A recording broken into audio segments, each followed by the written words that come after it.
that the United States government is keeping the information secret. Former Air Force officers and an investigator are here with their stories. Here in Los Angeles is Robert Hastings. He's author of UFOs and Nukes. Salas is a former captain, U.S. Air Force Base. Former U.S. Air Force officer. He was at Maelstrom as well in 1967, and he says his superiors told him UFOs caused the malfunctions.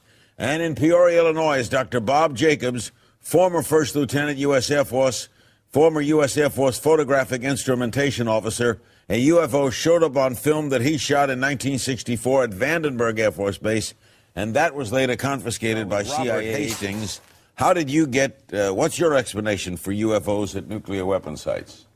I can simply say after 35 years of research that these incidents have taken place. There are hundreds of declassified documents which indicate that UFOs have demonstrated a distinct and ongoing interest in our nuclear weapon sites. I've also interviewed nearly 100 gentlemen who were involved in these incidents at various Air Force bases. This is very widespread.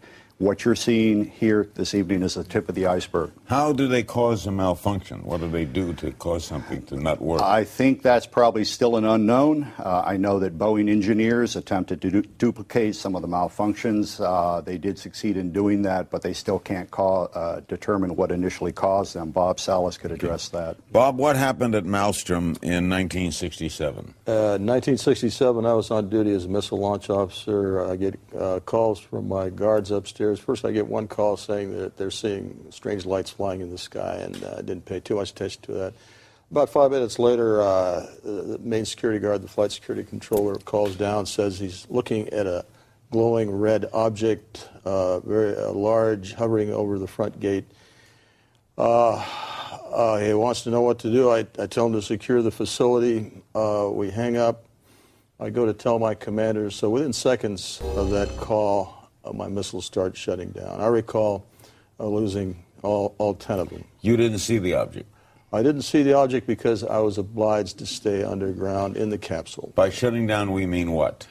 By shutting down, what I mean is they were not launchable. They were in a no-go condition, disabled. How long to restart them? How long to restart? Well, I'm sure it took over a day, and maybe... All right. Now, Bob Jamieson, you were there too, right? Yes, sir. And you were in the Air Force? Yes, I was in the Air Force. Where were you when this was happening? I was a targeting officer, missile targeting officer. I was at home relaxing, and I got a call from Job Control to tell them to come in. A missile had gone down. My job as a targeting officer was to bring him back up. And so I went into... So you didn't see the incident, you just went to the missile? I went to the incident. I went to the site. Where is Maelstrom? It's Great Falls, Montana, just outside of Great Falls, Montana. What did you make of the story? Well, I know that it's true. I went into Job Control after I got to the hangar. I was called in, went to the hangar, went to the Job Control, and I noticed they have a map of the whole complex with green lights where the missiles were good, but there's one small area with 10 red lights. I mean, those missiles were out. Is it possible they just malfunctioned? That doesn't happen. Very rarely does a missile malfunction, and I don't think any... Much more rare would be 2 at the same time, but never 10. Now, Bob Jacobs, where were you? What were you filming, and where were you? I was officer in charge of optical instrumentation at Vandenberg Air Force Base from 1963 to 66. That's our job California? was to photograph. That's California, so right there on the coast. Right.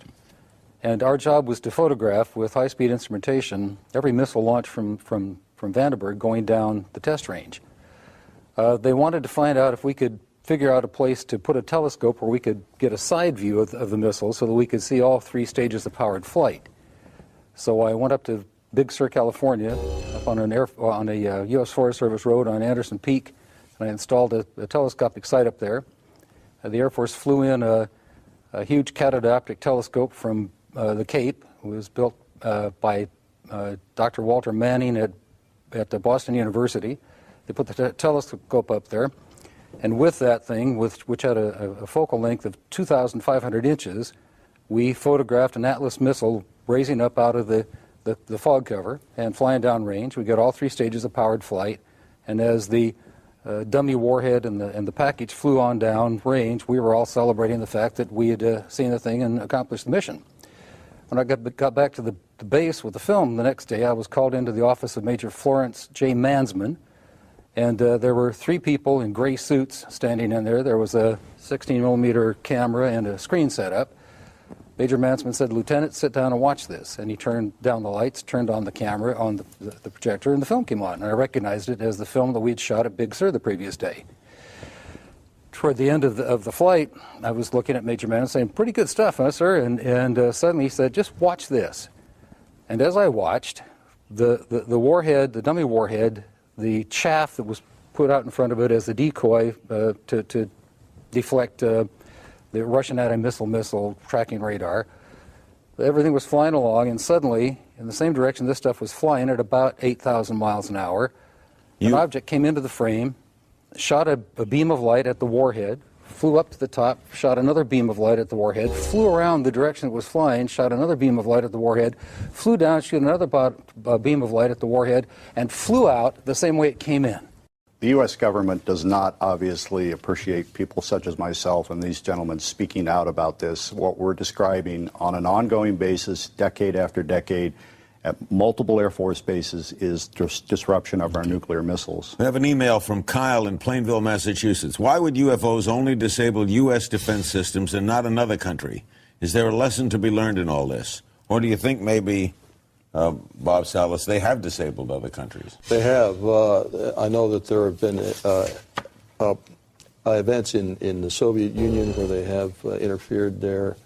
They've been seen in just any country you can name, and they do disable communications, especially. We have an email from Eric in Atlanta, Georgia. What can be done, if anything, to force the U.S. government and/or military to declassify and release all it knows about UFOs? Dr. Jacobs, when do you think that would happen? Do you think that would happen? It would take a revolution in public opinion. The problem with this field is that it's surrounded by so many crackpots and weirdos who make a joke about it, that those of us who take it seriously and think that something is definitely going on that needs to be scientifically investigated are laughed at. The technician here in the studio where I am, I said we were talking about UFOs tonight, and her face lit up and she got that kind of look, which is typical of what happens to us. I think that we need a real scientific committee to be put together to look into these things. I think Robert can talk to this too. Absolutely. Bob Salas, you agree? Yeah, I would like to make a comment real quick. The Air Force has perpetrated a fraud, especially in our case. They claim in their statement about UFOs that no UFO incident has ever affected national security, and we lost 20 missiles during the Cold War. They also stonewalled the Condon Committee at that time. The Condon Committee had heard about our incident and were told to go away. They said they were told that no UFOs were involved. And then the Air Force turns around and uses the Condon Committee as a reason not to further investigate UFOs. Robert Hastings, in doing all this shows, what confounds me is, if all this is true, what are they afraid of? What's the government afraid of? Victor Marchetti is a former high-level CIA official. He wrote the book CIA and the Cult of Intelligence in 1975, bestseller. CIA tried to prohibit that being printed. Victor Marchetti, in 1979, wrote an article regarding what the CIA thought about UFOs. He alluded to rumors at the agency of crashed UFOs and the recovery of bodies of aliens. More to the point, Victor Marchetti said that, in his view, as an intelligence analyst, he thinks that the power structures, the elite, the status quo people in every country on earth who are in on the secret are really trying to maintain their own power and status and don't want to rock the boat. Email from Christian, Brighton, Colorado. When is the Air Force going to stop lying to the people and finally tell them the truth about alien visitation? The American people are paying their salaries, and they are supposed to defend and respect the Constitution of the United States of America. Bob Jameson, do you think we'll ever see it? Do you think we'll ever see an Air Force official, Secretary of the Air Force, come on and say, here's the story? Perhaps through more programs such as this, we can get the public tuned to the fact that are UFOs. They're not going to hurt you, I don't think. They haven't hurt anybody that I know of. And I think that perhaps through more programs such as yours and such as these people are bringing out. And a government investigation. And an open investigation. There's never been one, right? Right. Not really, no. I mean, in 1968 was the last congressional hearing on UFOs, 1968.